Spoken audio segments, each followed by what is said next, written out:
You know who it is, the horror flick digger did Super 6 Big Mitch. And I'm kicking in doors with those 3 O's. And I'm breaking 28s, 101s because we Vegas Suns, it's the Chronicles. And you in the Meadowlands. Yeah, you in the Meadows, man. And you already know what made me. 530. What that mean? Oh, that boy's a desert baby. You already know. Vegas style. Hubba Dub, Scrub, 22-inch gold Dana Danes, and Big Bolo Yang. I can never be on McLean's, man. Welcome to Vegas Chronicles with the whole Super 6, Mr. Digger Ditch, Big Mitch. And today, like any other day, y'all already know what we do. We kick actual factuals with no additives or no preservatives, just raw and uncut like what? Like summer sausages and crackers. You already know. Shout out to everybody that's been rocking with your boy. Shout out to everybody that's been supporting my platform, man. Thank y'all, man, for keeping me relevant, man. You know what I'm saying? The ones that's rocking with me, man, y'all really be keeping me relevant, man. And, it's hard to keep, doing this and constantly speaking on Vegas or constantly speaking on whatever topic arrive, you know what I mean? But the people that, correspond with me and give me their feedback, man, they give me so much positive feedback, man. How can I not keep going? Let's jump right off into it, man. Much love. You know what I mean? I was asked a question, and this is a good question, I think, that was worthy of speaking on. Someone asked me, why do I think the gun violence or the gunplay came into the game, and when did the gunplay really come in the game in Vegas? I'm gonna say it like this here. My experience, growing up in Las Vegas, man, in the streets of Vegas, man, one thing that I can say, gunplay was always, it was there.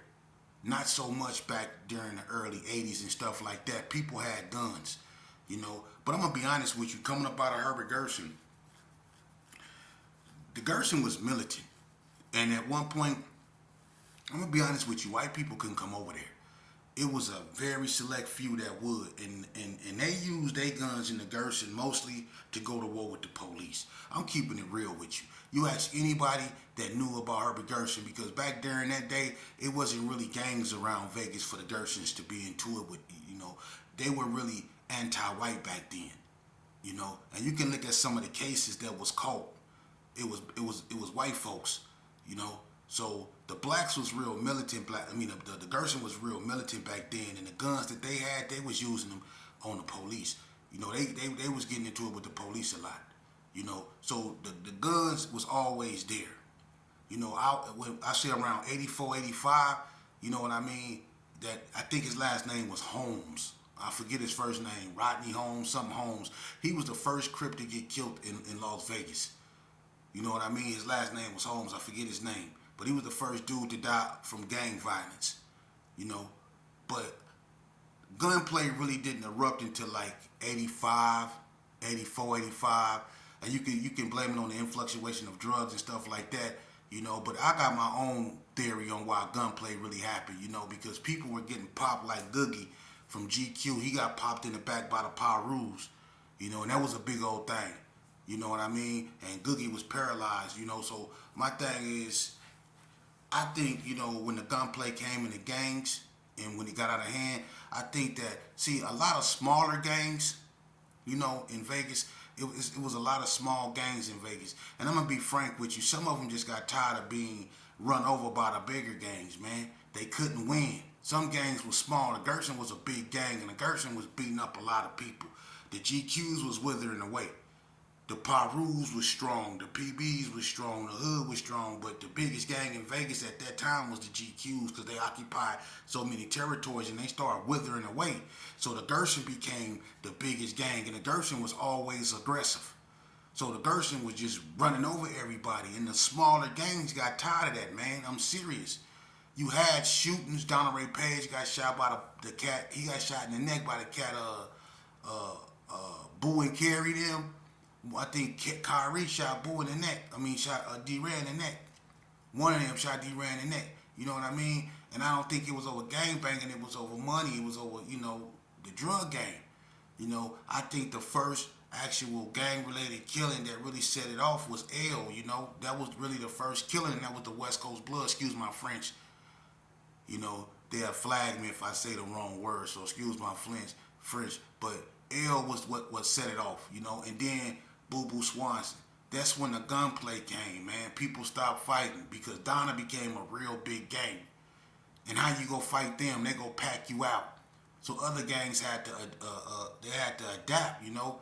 They had to arm themselves. So during 80, 88, 80, I say 88, 89, and 90, you had an arms race in Las Vegas. Everybody was arming themselves.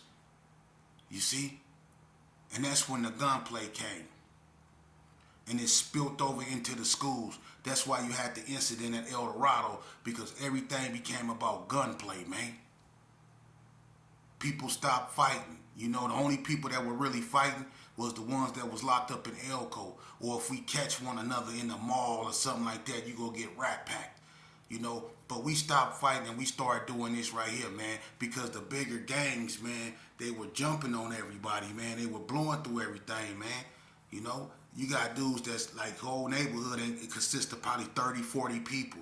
Then you got 400, 500 Gersons jumping on them, you know what I'm saying? Or you got 300, 400 Donnas jumping on them. So people got tired of that and they started arming themselves, man. Especially the little cats. You know what I mean? That's not known for fighting, man. They start arming themselves, and that's why you had the gunplay, and that's why I got out of hand like that, man. You know? And I'm going to tell y'all something. I grew up in the midst of that. I still remember when I went on one of my first drive-by shootings, man. And it's not something I would recommend for anyone, man. You know, I mean, I think this was in 86. I think 86, sometime in 86, Hard Tackle. I had a little homeboy named Hard Tackle. And Hard Tackle, they took his car over there in West Coast. You know, I don't know what he was doing over there, but this before the situation happened with L. L was still alive.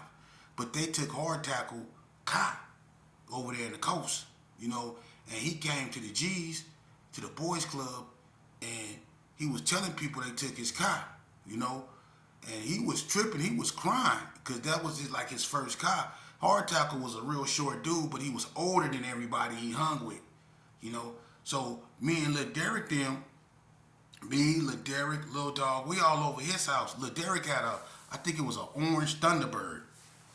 This was one of his first cars. It was I think an orange Thunderbird. This back in 86, you know what I mean? So, and he was barely driving it. Lil Derek was 14 years old. We was young, man. Hard Tackle come running over there. I mean, I ain't never seen Hard Tackle crying like this, man. He was crying. And we was upstairs, and you know the unique thing about it is Trip Mac, he had a couch in his room. Lil Derek, we call him Trip Mac too. He had a couch in his room, right? And under his couch, L had his guns. You know, Nucci, when Nucci was having money, LA, he had his gun. All of them had their gats up under a Trip Mac couch. He had gauges, 357, all kind of stuff up under the couch. He asked anybody, you know, this is old news when we was kids. I could speak on that. But it was a gang of gas under Trip Mac couch that he had in his room, right? So when Hard Tackle come over there crying, he was crying, man, to the point to where, I mean, he was really, really crying, man. And we wasn't used to seeing that.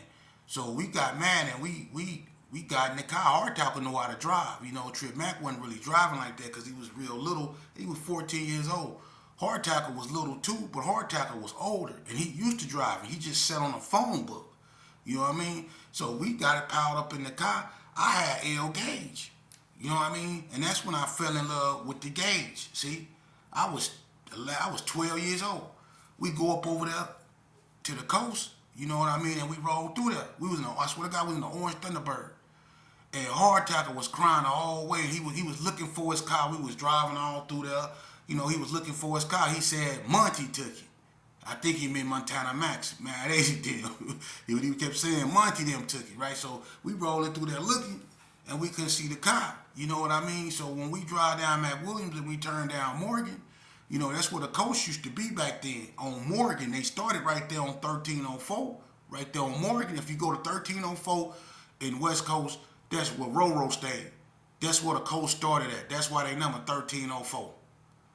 You see? So we rolled through there, right?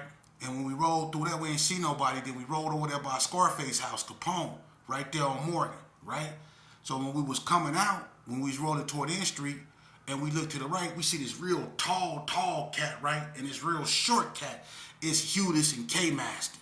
And they was on my side. I'm on the passenger side in the back seat. So when we was rolling through, when I see him, Ladarius said, "There go one right there," and he started smiling. And he a little kid. Hard Tackle was driving, so Hard Tackle sped up, and Hard Tackle jumped out the car and started saying, "What my motherfucker?" And he said, "What my motherfucker guy?" Trey Mack started busting, pow, pow, pow. So I stuck the gauge out there, and boom. And when that gauge whistled, Hard Tackle ran back and jumped in that car and skirted out. And man, I blew it again. I boom. He said, "No, shoot that gun no more."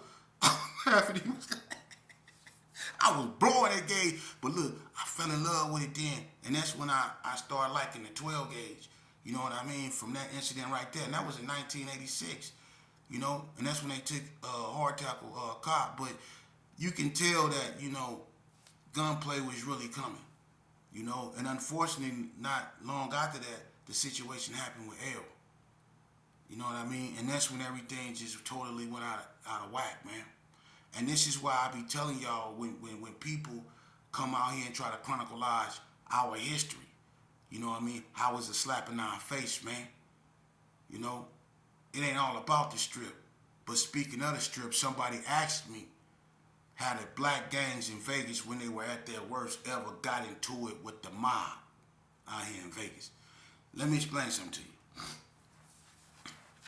When the mob was strong during like the Spalacho trials of the 80s, or when the mob reporter Ned Day was rolling around doing his thing. See, I'm a real Vegas boy. A lot of people don't even remember Ned Day, the mob reporter that ended up unalive because he stayed in their business. See, one thing about the mob, they don't like, attention. So getting into it with the gangs, that would be bad for business. The mobs and the gangs never had any issues.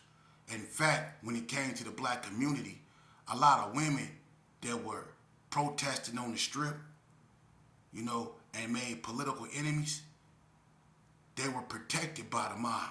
The mob protected a lot of civil rights leaders out here in Las Vegas. So if you're a real Vegas native, you know your history. The mob protected a lot of them. It was the mob that worked to get Sammy Davis Jr. on the strip with Frank Sinatra and the Rat Pack. Because Sammy Davis Jr. could only perform at the Town Tavern in the Moulin Rouge with the rest of the black entertainers. He was one of the first to perform, if not the first to perform on the strip with the Rat Pack, and that was because the mob was real influential in helping push, black civil rights and certain black agendas in Vegas during that time. So when gangs arose in Vegas, they never really had no issue with the mob. Now people then went down there to Binion thing and they done got caught stealing and doing something they ain't supposed to up in there and got their hands broke. But it ain't never been no issue with the mob and the gangs in Las Vegas. Nah, there's never been no issue. The mob always done their thing and they kept their secrecy, and the gangs did their thing, And I'm gonna be quite frank with you, the gangs really never really pushed on the strip. That's one thing about Vegas gangs. We kept our beefs mostly in the streets. We never really took it to the establishments down there on the strip like that and clashed. Now, it's been a few incidents where, people that ran into each other and it went down, but it's never been a daily norm to, for the gangs in Vegas to go on the strip and do nothing like that. Now, the newer generation, the younger generation, the squad in the wood, they changed that. The boy Omari Harrison, y'all know the PIMP dude. I don't know. See, that's out of towner stuff. We didn't do that. At the height of banging, you'll never catch the rolling 60s and the Donna Street Crips in a shootout downtown like that. Injuring, foreigners and stuff like that. That's something they didn't do. They kept it in the trenches where it was supposed to be. I'm not condoning this stuff, but that stuff we didn't do. And the cat Omari and whoever he was getting into it with, man, I don't know the game they play, because according to them, macking and all that stuff they did doing on the blade, it's supposed to be a no contact sport. So for them to bring violence out here like that, man, it gave Vegas a bad name, because Vegas natives, we don't do that. And we don't appreciate people coming out here giving us bad names, man. We actually got class about ourselves out here, man. For real. We not dusty, broke down dudes that just do anything. You know, we don't do stuff like that, man. We had class with what we did, even though what we were doing was wrong. You know, we knew what we was doing and why we was doing it. We didn't just wake up to be ignorant. People really lost loved ones out here, and they were seeking revenge. That's what it was about. People was focused on each other. We wasn't just doing stuff just to be doing it, man. When that started happening, that's because people started going to prison and people started getting strung out on their vices and stuff like that. And the newer generation rose with no guidance. That's what happened. Our newer generation rose up, and people, you know, that used to, you know, that like my OGs and stuff like that, they got strung out on their vices. They started going to prison. Some of them got jobs. The lucky ones got jobs and moved on, and then some of them just withered away. You know, but a lot of these youth, you know, with them changing the laws in Nevada and making it harder and harder to get out and getting people with them enhancements, you know, they grew up without no guidance, man. You know. And they became the new OGs at young ages, man. You know. And you know, I want to talk to y'all about something real serious. Somebody told me the other day, I was having a conversation with someone. They say, man, they was talking about Whack Attack, rest in peace. My condolences to his family. And they was saying, man, you know, Sheep, man, them Gersons really getting hit hard, man. And I'm like, yeah, you know, to be honest with you, it ain't just the Gersons, it's everybody. But unfortunately, see, my era, to see people like me is like seeing a dinosaur. My era is gone. We past gone. The wax is now withering away. They became the double OGs. Not OGs, they the double OGs. Now they withering away from drugs, bad living, some violence, but they're withering away. It's the same that happened with the GQs. It's the same that happened to the Gerson Park Kingsmen, the Ace of Spades, the UCCs. Everybody, you know, that happens. People wither away. And unfortunately, that generation of Gersons is withering away, unfortunately. You see? And it ain't no better for the ones under them, which is the squad in the wood. You know why? Because if you really look at it, you don't have to ride by the cemetery no more to figure it out. A lot of them cats from the squad in the wood is in the penitentiary, man. I was in there with them. They was the ones that they started giving them type of 40 to life sentences to. That's when they made the YOP program and stuff like that. That was for them. Them cats had robberies, but they gave them sentences like they was in there for unaliving people, man. There's so many youngsters with life sentences in prison that didn't unalive nobody, but they got 240 to lives, 15 to lives, 20 to lives. And they know I'm not lying out there. There's a lot of youngsters up in there strung up, man.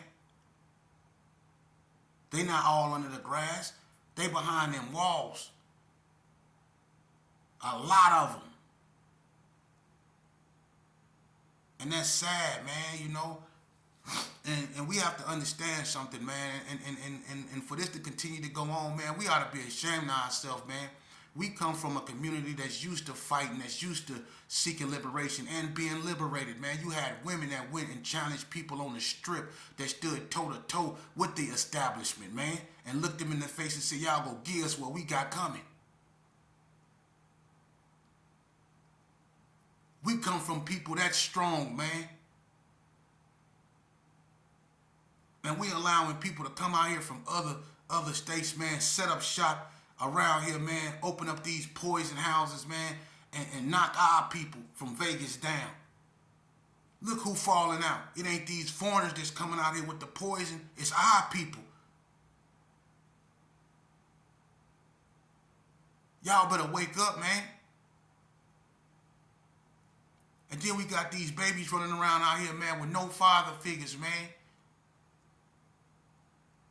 No father figures, man. And it's sad, man. Because we gonna lose a lot of them, man, that we could actually save should we choose to give a damn.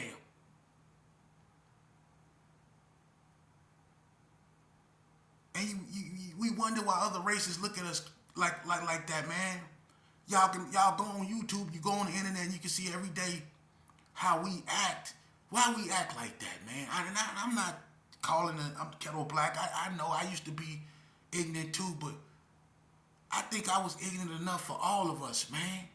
We don't need no more we don't need no more me's. We don't need no more sheepdogs or sheep demons. We don't need no more monster Codys. We don't need no more Santa Clauses.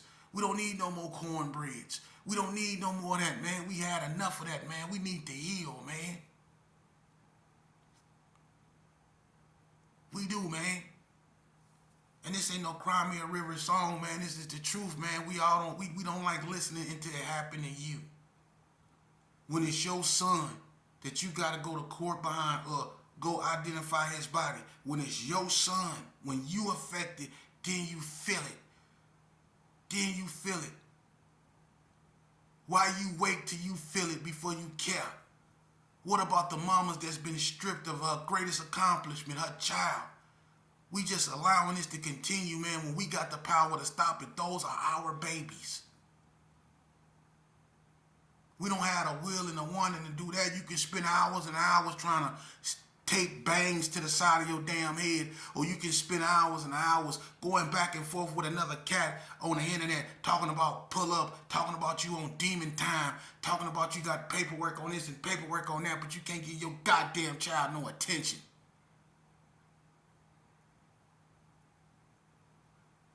And you want to blame everything on the police, man. The police this, the police that. Come on, man. The police ain't putting pistols in y'all head and make y'all go out there and carjack people. And you wonder why people like, you know what I'm saying, Charleston White say the stuff that he do. We get mad when he speak, but a lot of that stuff he says the truth, man. It's just the way he said. We don't like it. But if you listen to that man's words, he hurt. We all hurting. Because look how sick our people is, man. We ain't never been this sick as a race. We ain't never been this sick, man.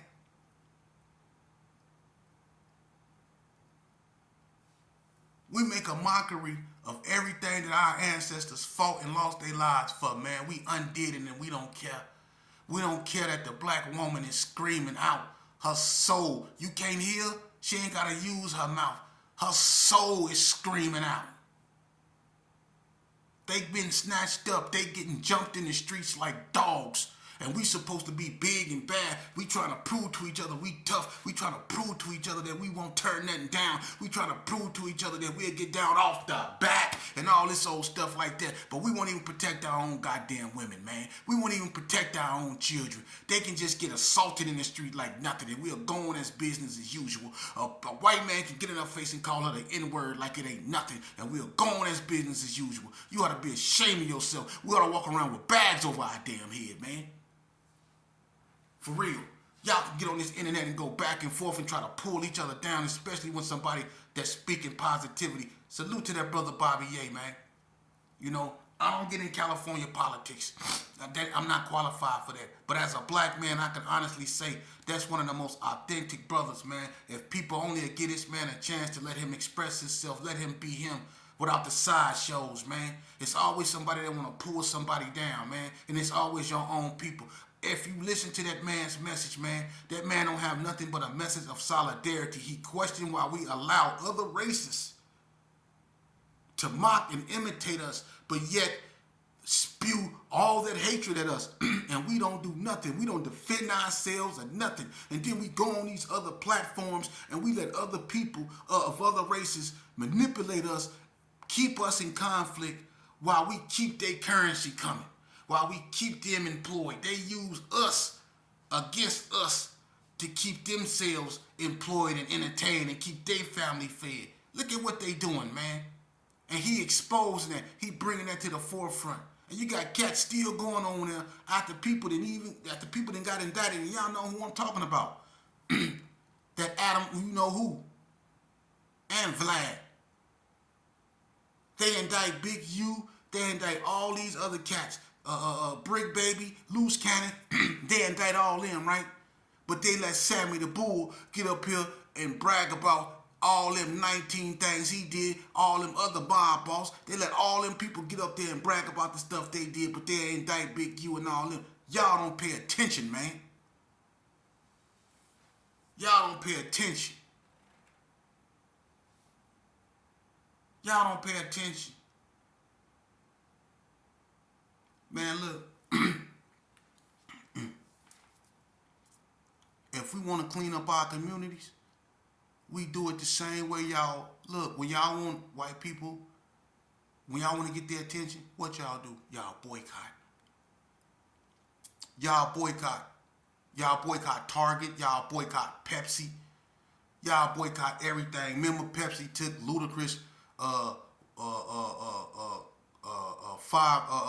video off because people was complaining about Ludacris. Remember that white man got Ludacris video took off from Pepsi, and it was a big old thing because they let Madonna and all them, Ozzy and all them, but they took Ludacris. Remember that? Because the white people said that they would go protest Pepsi. So they took Ludacris off. They took his stuff off. See that? See, we'll protest that. When we gonna start protesting these drug houses?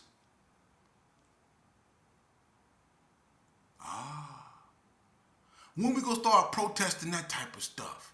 That's real evil. We always want to protest them white folks.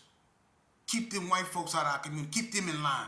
When we gonna start protesting ourselves? See? We always talking about racism. What about self-racism? When we gonna start protesting that? Huh? We say we tough. We say we with the function. If you really with the function, the biggest enemy I ever faced, the biggest threat I ever faced was me. When them youngsters go to the penitentiary, knock on wood, they don't.